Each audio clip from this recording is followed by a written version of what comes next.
What's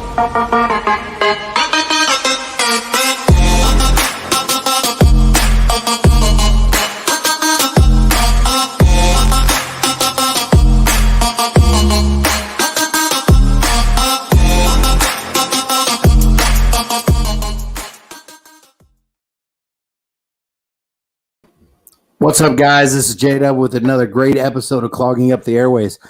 Today, I got a special guest, Caleb Rogers. He is a mental coach. He's got a lot of things going. Without further ado, let's get him on here, man. He can tell you all about what he does. What's up, Caleb? What's up, buddy? How you doing? Hey, what's up, J-Dub? How are you? Good, man. Good. Hey, so do a quick breakdown for everybody. I'm going to share this bad boy to my Facebook, my regular page, so we get some more viewers, maybe get some Q&A going or whatnot. Just give a breakdown of just what you do and what your specialty is and what kind of services you offer. Thank you. Yeah, I'm the mental sensei, J. Caleb Rogers. I coach from peace, power, and performance. You know, a lot of athletes go into competition trying to manage their lives, their significant others, their partners, their finances. I'm a CPA. I've been married almost 12 years now. I've got a lot of relationship advice, and then I've studied a ton of sports psychology, philosophy, religion, war tactics, anything that you could think of to help athletes be mentally prepared to dominate in competition and battle. I've been doing this since about 2015. To date, I've worked with multiple world champions, probably 20 to 40 odd UFC fighters. I worked with Super Bowl champions, American Ninja Warriors, actors, actresses, celebrities, and the like. So I'm excited to be here today. If you need help getting mentally ready to go in competition, you know a guy. Yeah, this is your guy right here. So I don't know anybody that doesn't need some kind of mental coaching and at some point in their life, man. It's such a huge part of MMA. This is where my specialty lies. This is where I'm a fighter of 60 fights. And I can tell you that my biggest roadblock has always been myself. And that's what mental health coaches do, or mental coaches do, is kind of get you over that hump of that self-doubt. That mental strength is such a big deal these days with every aspect in life. Oh yeah, it's huge. I was, around 2015, this was when Conor McGregor was kind of coming up, making a big splash. And I saw this guy just mentally dismantling opponents before they would enter the cage. Mental giant. And I looked in there and I was like, dude, this guy's mental warfare is, on point. You've got all these guys who've got all of the physical things, but are just being shut down and dominated mentally before. And I was like, I can help with that. I know how to do that. And so I started, I've always been a good communicator, started diving into sports psychology, some old Sun Tzu, Miyamoto Musashi and the like, and doing it for free. Worked with a 155-pound amateur just right down the street. We won a belt, then kept doing it for free. And then eventually made my way to Glory MMA. Shout out James Krause and Glory. The things they're doing over there is incredible. Yeah, incredible. He was my first UFC guy that I coached, which was, man, I learned a ton from him, and I hope I was able to help him too. But it was pretty incredible and I haven't stopped since. I just kept doing it, planting seeds, and it's been pretty productive. So you mentioned Conor McGregor. So that was one thing that I was always impressed with Conor was, man, the guy in his press conferences, man, he take their belts from, mental warfare hands down was just on point. With him in his current situation, his last fight where he's shaking hands, before, did that throw you off just a little bit? What are your thoughts on that, man, as a mental coach? Oh God, I would hope somebody was asking, man, because I've been studying this guy for a minute. And I was like, all right, here's what I think you've got kind of going on. Conor came up, has done well. And hey, look, I'm one guy, I'm wrong at least once a day. So it's just one man's opinion. I haven't got a chance to speak with Conor, but from what I can see on the outside, Conor did an excellent job, like I said, at mental warfare. Now, if you'll note, the times where he lost were the times where he was not able to effectively dismantle an opponent. So you think Floyd Mayweather, you think Nate Diaz, you think Khabib Nurmagomedov. Each and every one of those instances, you're not going to out trash talk Nate Diaz. No. Khabib, stayed focused, stayed true until he didn't after the fight. But up until that, 6th of October, I maul him. 6th of October, I break him. And Money Mayweather is all about a show, right? So he's let's get paid. Let's hype this thing up, which Conor was making money too. So he does this thing. He goes on these things, loses these fights, and then kind of has to step away after the Khabib thing, after Khabib kind of shut him up. What's interesting about that is when his trash talk backfired, particularly in the case of Khabib, it actually became a negative to him rather than a positive. It went back. And if you watch, his behavior looked a little bit manic, a little bit kind of off. You know, he was talking about his whiskey. He was talking about all these things before the Khabib fight. And I know everybody will say, oh, I could have called it, whatever, you know, fair enough. Everybody can play Monday morning quarterback. Conor was unstoppable. Right. But at the same time, I did see a problem in his mentality heading to the fight. Like, I saw it. I was like, he's not focused. He's not doing. So what happens? He goes away. He steps away. I think he worked with Tony Robbins. Like, he comes back and he has one of the best performances of his career against Donald Cerrone, right? He dominates him. But you see a new Conor. I think he returned to the basics. I think he returned to the fundamentals about kind of the fighting, the aggression. Whatever Tony did to get him to do it worked pretty well. He started aggressively. But the thing is he took away that edge that makes Conor Conor. And so when he went to go against Poirier to try to like do his last fight, he's not fully being himself. Like he is a wizard at mental combat. Yeah. So I think he was on the extreme of one side, and then it's kind of bounced to the extreme of the other. I think when Conor puts those two pieces together, which is like, how do I manage the trash talk and stay focused on what I need to do? That's a very dangerous Conor McGregor. I'll agree with you on that 100%, man. I mean, if we're wrong, we're both wrong once a day. And so that's it's interesting that you bring up the boxing match with Mayweather, man. So man, those two guys, like, I mean, it was brilliant. I mean, they were flying to these, you know, they went to arenas and just sold tickets to come in and watch them talk shit on each other. Oh, and they were selling them out, bro. Oh, yeah. And I mean, like, these dudes were flying in the same private jet to get to these things together. But yet everybody still bit. I mean, I'm sitting there and you know, this thing had so much hype to it. You know, it was the ultimate MMA versus boxing, you know, blah, blah, blah. But I mean, like, that's another subject for another day. But like, these two guys did this thing and it was absolutely brilliant. They were buddies, dude. They were, I mean, like, yeah, I don't give a damn who you are, man. When you've got the MMA mentality and you got, or even the boxing mentality, man, dude, you got somebody in your face telling you to take those high heels off, bro. You're going to slap the dog shit out of them, man. Open hand, bitch slap, bing. Like, I've seen too many weigh-ins, bro. Like, I mean, if these dudes, if that shit wasn't staged, and bravo for hats off for the actors, dude, because they did a great job. And I mean, shit, man, I tuned into the trash talk session. You got my money. You got my money. Yes, congrats. I bought the fight. I bought the shit talk, the trash talking, you know, seminars and arenas. Yeah, you got my money, bro. Well, and you know, this is something that I tell a lot of my athletes, like, hey, we're in the entertainment industry. Like, don't ever forget that. Yeah. And now, granted, I put this in the context of actually doing battle, which means we're looking for a finish. Like, in any time that we're fighting, people are paying. We're out there because this is a competition. Absolutely. Yeah, people are paying to see that. And I got one more for you. Okay, so now we're going into this situation where you've got this YouTube guy, Jake Paul. Yep. And now, I mean, man, you know, say whatever you want about this guy. Man, hey, hats off, Jake Paul. Jake Paul, hey, hats off to you, bro. The rest, so I'm 60 fights in, man. I understand. Okay, so I can tell you that you know, I'm a mediocre pro at best, and I'm just being real, man. Like, the shit wasn't offered to me when I was younger in my 20s. Like, it didn't really, MMA wasn't offered until I was in my late 20s. You know, I've done a lot, and Zach Cummings, hats off to my coach, man. He has taken an old school brawler and turned him into an MMA fighter, and you know, we won 4 straight. You know, and we went from 1 and 2 when Zach, you know, got into my camp. We went 4 straight, and you know, to a 5 and 2 record. Oh yeah, congrats! He turned me into a professional MMA fighter, hands down. I went from a guy that was, and you know, I got a shot at you know, fighting on one of the biggest Bellator cards to date in LA in front of guys that I had watched on pay-per-view and paid $90 to see. Chuck Liddell, Tito Ortiz. You know, they were in front row, watched me fight. How cool was that? Yeah. Oh, bro. I was like, Yeah. man, and they were right behind Chris Pratt, bro, that I spent the whole afternoon with in the locker room. Chris Pratt, dude, there was 10 of us in the locker room. Chris Pratt and this awesome. guy were one of them. Yeah, no, it was fucking super. But at the best I am was a mediocre pro that knows how to entertain.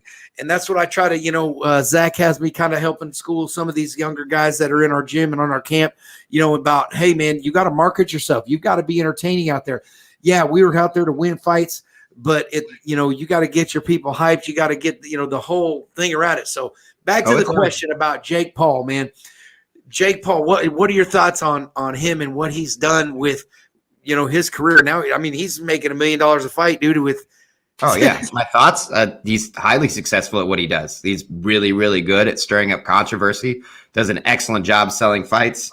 And I've got, I can't reveal names or anything like that, but, I've got a few people who are in Florida who I knew going into this one, he'd been piecing some people up in sparring. Like he'd been having some pretty good rounds. So I think the MMA community might be a little harsh on this guy. I mean, he's starting off. I'm not saying anything. I'm not saying, they're talking Tyron Woodley coming in to fight him. Of course, Tyron, I think, is going to dust him. But that is not a knock on Jake Paul. I think what he's doing and how he's dedicated to his craft, he's coming up, and he's been knocking some skulls down in Florida. Man, yeah, hands down. Like the guy is Wooster's messaging me. He wants me to play Call of Duty with him, Warzone. Yeah, you got to hop on. Yeah, I got a message. I'm on a podcast, dude. Leave me alone. On a podcast can't play Warzone. Are you a big gamer? Yeah, man. I do a lot of that. Yep. I'm not gonna lie. I just picked up that game, Ghost of Tsushima. Like it's kind of a samurai game. I cracked into that last night. Anything like ancient Japanese samurai, like you got me. You got me with that. Yeah. Yeah, no, I like the background too, man. That's kind of like it looks like some Oriental type, I like that. I don't know what it is exactly, but it's I like it. Looks like that. Yeah, it's pretty cool. Yeah, no, I like the game. I play Warzone mostly, man. I like first person shooters. Me and Joe get on there and yeah, he likes to troll me whatnot. He's told me I'm gay for doing a podcast with you. Yeah. Oh, great. Thanks, Joe. Yeah. Shout out to Wooster. Anyway, man, yeah. So I think Jake Paul has done great, and he's absolutely brilliant about all this. And I mean, I think that if he's smart, and I mean he's got all you negative Nellies that are talking shit. Oh, this dude, this guy's gonna call him out. You're talking about it. Everybody's calling him out because they want that $1 million payday. Of course, yeah. Man. His name is in your mouth. You're talking about him. Hey, bad publicity is still good publicity. You know what I mean? Hey, I got to get this out there because I'm sure you got some listeners who are like, who is this guy? What's he talking about? Entertainment. Winning trumps all. Let's make sure that we establish that. Like you get paid to win, not just fight, not just sell fights. Don't get me wrong. There's 500 level fighters that are entertaining as all hell. But at the end of the day, we're here to win. So just want to make sure that we're clear on that point. The business is winning, hands down. Like you're not going to like you're only as good as your last fight, hands down. Like that's what people remember. That's one thing that a lot of fighters, I mean, like myself, even have a hard time. Kind of, it's not about what you've done in your last 30 fights. It's about what you did in your last fight. And I think that makes a kind of a tougher dynamic for like guys like myself that are in their 40s and still, really enjoy the art of fighting. Still feel like they can do it on a somewhat of a higher level. It's like, so in my opinion, man, like my whole entire fighting style has had to kind of shift over to an older guy's power type fighting style. Like I've had to adjust what I do in the cage, or how I approach a fight in general, based on my age, and that we know that when you're older, you don't have the snappy, quick, reflex type smash, power, but you do have the bulldozer power. I mean, that's what I've gotten out of it anyway. Yeah, hell yeah, man, absolutely. Yeah, you've got power. I've seen you fight before. You're not too slow. I wouldn't say you're as slow as you think you are. It's not too tough, it's what I meant to say was that it is tough though going into a guy that's my age that is in the early 40s and I know that the end is near, and it's like, okay, I want to go out with, and have some kind of staple on my legacy. But then when you look at the MMA, the sport of MMA, and we're still young, but in this young life of this newer sport, going out is just it's tough. Like Anderson Silva, man, come on, man. 2-3 years ago we were talking about one of the most dominating fighters ever. Ronda Rousey. Hey, she's got some problems. We all know that. But man, she paved the way for women fighters. She was beautiful. She came in there. She handled herself like up till the point where she lost. She handled herself very professionally. And she paved the way for women to come into this combat sport. It's like everybody forgets about that as they, either lose or they start moving away from the sport, and they get a lot of disrespect. And I think that, everybody needs to kind of sit back and take a second and show, you got to pay homage, man, in my opinion. But it's easy to say as an older guy, you got to pay homage. It's interesting too, how the crowd always tends to follow. And I talk to everybody like, hey, if you want to be a UFC champion, you want to do anything in this sport, you have to believe it first. Like if you're trying to feed off of your coach's faith, off of the fans' faith, off of your girlfriend's faith or whomever, boyfriend, it's not enough. Like you've got to see it first and live it, and then it'll come to you. But you watch how people's opinions change, like a guy like Andrei Arlovski. And I made this mistake too. Like Andre was a savage, right? Anybody goes back and watches his fights, nobody can deny this dude's a savage. Andrei Arlovski, Glover Teixeira, Yoel Romero. These guys are in their 40s, still competing at a very, very high level and doing well. Andre went through this phase where, he was really good, and then all of a sudden it seems like, okay, he should quit. He should hang up the gloves. He's getting knocked out, like punch drunk. Everybody in the community's wah, give up, hang it up. Now I'm hearing these same people who are telling him to quit being like, oh man, got to give him props. This guy's such a legend because he's still doing it. And he just won. He just beat another up and comer. Like this dude's put together like 3 or 4 in a row. So it's not Chuck Liddell, but 46 years old, man, won a belt, bro. Not Chuck Liddell. He fought Iceman, dude. I don't know. My brain. About Randy Couture? Yes, sir. Thank you. Randy Couture, 45 years old, wasn't he? He was 45 when he won the belt, right? People the mind is an incredible thing for those who believe it. I think, honestly, faith is one of the most powerful forces in the world, in the planet. Like it is incredible what you can do with faith. And faith without works is dead. So it takes both, right? If you're not believing and then acting like you believe, then you can stand in front of the mirror all day long and say, you're the UFC champ, you're the best. But if you're not working like a champ, then you really don't have faith. You're really not believing in yourself to do it. But when you do have that faith, there's not much I put past human potential. Yeah. I agree 100%, man. And like you're battling, when you get into that, like that's why mental coaching is such a big deal, especially when you're in the higher levels of the sports and athletes and whatnot. Mental coaching is such a big deal because that there always is, and the doubt grows as you get older. And you're okay, maybe this is my last year, everybody's saying I should shut it down. Okay. I got a younger guy that's, maybe doing a little better, but he doesn't have the wisdom I do. I could push this. And it's just kind of like you're limiting yourself mentally. And it eventually happens, man. You can't beat the clock, and that's the worst thing. Like, it's kind of like, Zach's good at when we do have our conversations regarding my fighting and whatnot, he's also good for like mental coaching. When he talks about, okay, so like we it's kind of like how you go out, man. Let's do it with dignity. Let's do it with being able to honor the sport, the career you've had, and whatnot. And I think that I think it's real easy to let it get that doubt grow, and then it's like I've lost 2 in a row now. I guess 3 if you count the boxing match that I had a few that I took on short notice, but I don't count that. I'm not. Yeah. So you got like so now it's time to go back to work and get into the gym and work through it and then push into the next fight. So Yeah. There's a great book, check it out. It's called the Hagakure, and it's basically the code of the samurai, the Bushido. Mm-hmm. And in it talks about one of the principles is facing your death. And ancient samurai warriors would have to face their death, and they told them to rehearse their death every day. Rehearse how you're going to die. I mean, why do you think they would tell them to do that?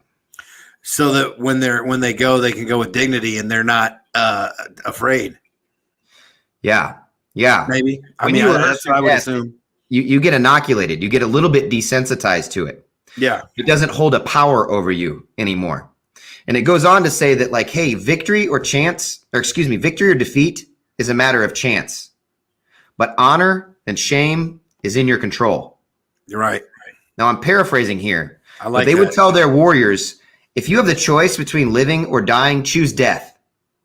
Because you can be said to be called a coward if you choose to make up an excuse to live or to run away from battle. Mm-hmm. But if you just boldly face your death, even if you die or make a mistake, yeah, you may be dead, but you will be said to be dead honorably, to have served your Lord, your master, and your family honorably. Rather than to live with shame or doubt, right?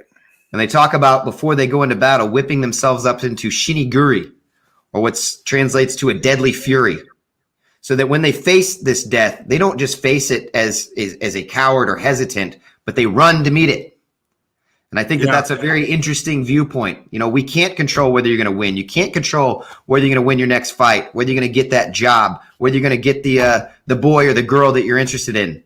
But you can be bold and courageous in how you do it. And whoever's listening out there, be bold and courageous in whatever you do. Let your yes be yes and your no be no, but be bold and courageous when you make that decision. Man, I like it. Yeah, dude, you already get me pumped. I'm ready to fight right now. Shit. Get pumped. Get pumped. Man, let's go. Yeah, man, I like that.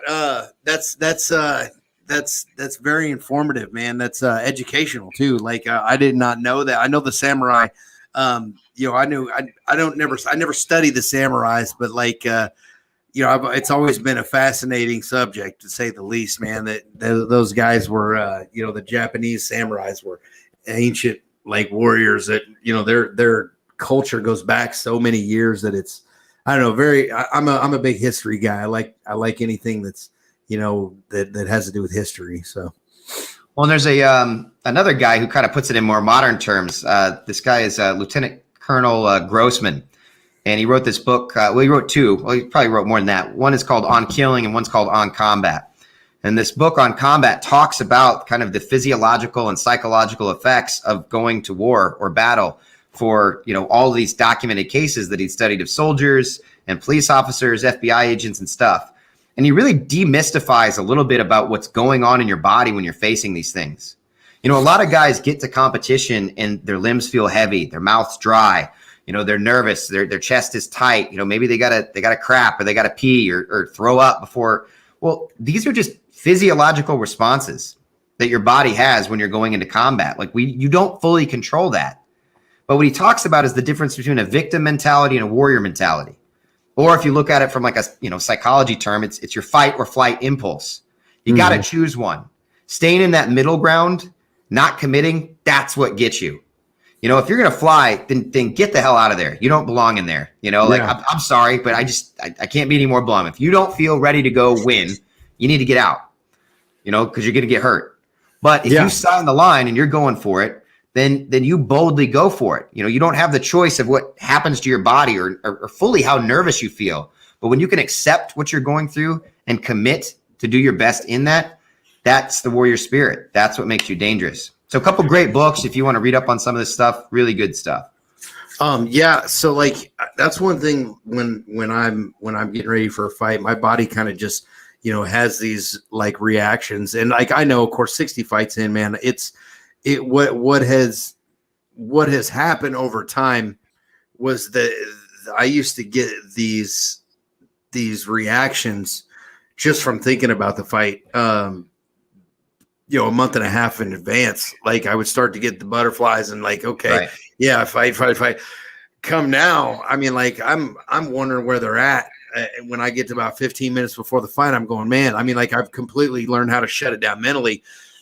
and then I'm waiting for it. So usually it happens between 15 minutes and about 5 minutes to walking out.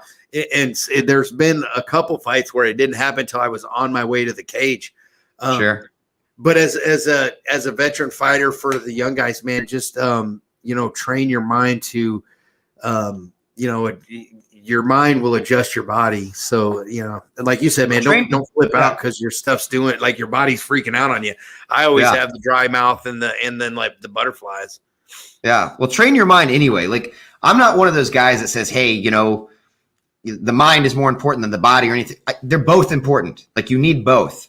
Right. And what you see today is you see way more guys putting their dollars, putting their time, putting their energy all into the body.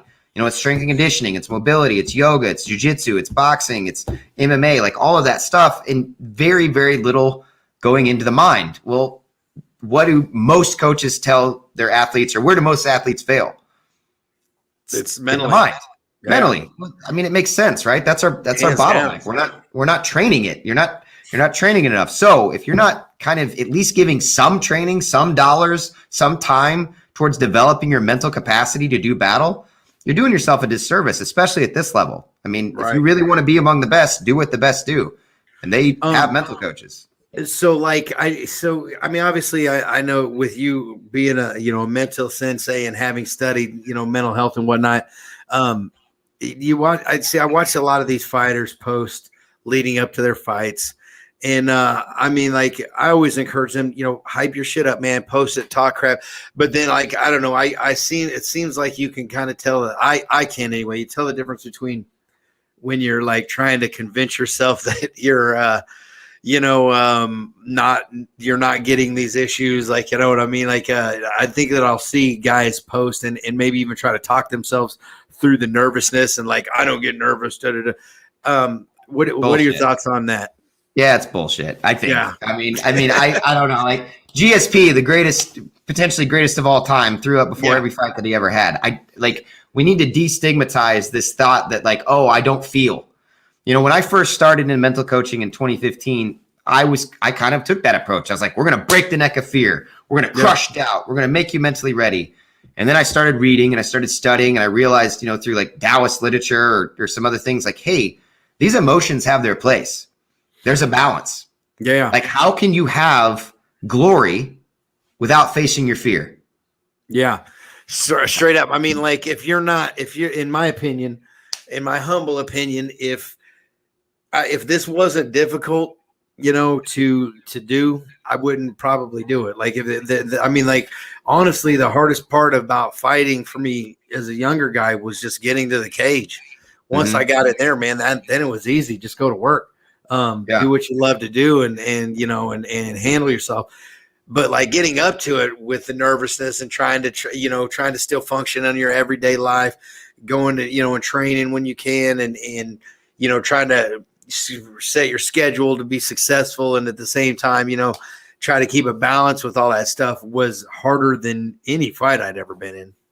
So I'm kind of painting with a broad brush. Everybody that I work with, it's athlete specific. I mean, if we're doing one-on-one, unless you're doing my online courses, which is great information, go for it. You're going to learn a lot. But if it's one-on-one, I customize it to you, So when you get into a combat situation, when you're training, whatever, I think the first step that a lot of people miss is they miss that validation and acceptance step. Like when you don't validate yourself that you are scared, you are nervous, you're lying to yourself. Yeah. And that's like, I don't build on lies. Like we build on truth. Hey, I am nervous. I am a little scared. Now, how do I use this to channel this to be focused and take focused action towards my objective? I never tell my athletes not to feel. I tell my athletes we're going to use our feelings towards our purpose. So there's a difference there. So whatever situation you're in, hey, my corner got COVID. He's not going to be able to corner me. My opponent came in. He's a lot bigger than I thought. He's 10 pounds heavier. Oh, man, I'm really sluggish today. My cardio, or I got an injury that I'm kind of a nagging injury I'm overcoming. Rather than try to expect something different than the reality of your situation, accept the reality of the situation. It's not what you pictured. Now commit to be your best in that situation. It's a big difference. Yeah, that's great. Man, we just hit the 30-minute mark. Cool. So we're gonna wind it down a little bit, man. I feel like I could talk to you all day, bro. Like, I mean, this is so interesting. It's a great conversation. Let's do these regularly, man. Yeah, thanks for having me out, man. I appreciate you. Yeah, we can pop a couple on. You know, we can do one a month or something. I don't know. Get on here and chop it up a little bit, man. But yeah, man. So we're running out of time, man. Take a second, do some shout outs, man. Anybody you want to shout out to? Hey, plug your online course, all that stuff. Now's the time. I'll plug. I've got my Conquering Pressure series available right now for purchase on my website, mentalsensei.com. I'm super excited. I've got a new one, Conquering Your Fight Camp. This is a 9-week course that if you don't have the resources to work with me or another mental coach, I'm going to have an affordable option that will guide you week by week, about 15 to 20-minute lessons, so you can do your fight camp lifetime access. That will be coming out potentially this summer. So be looking for that. Same thing, mentalsensei.com. That's SENSEI. I have got to Google it myself, mentalsensei.com. You can hit me up on Facebook, Twitter, Instagram, social media, any of the likes, and let's do work. Let's win. Good shit, man. Good shit. Yep. So, man, thanks for coming on the show, man. I can't think anything else. All my guys get their shout outs. I got their logos of their Straight Edge Barbershop, Digital Alchemy, MMA Futures, man. Thanks for sponsoring us. Anchor FM, all you guys, Access Rejuvenation. Thanks everybody for tuning in, and we'll catch you next time. All right, guys. Peace out. Take care.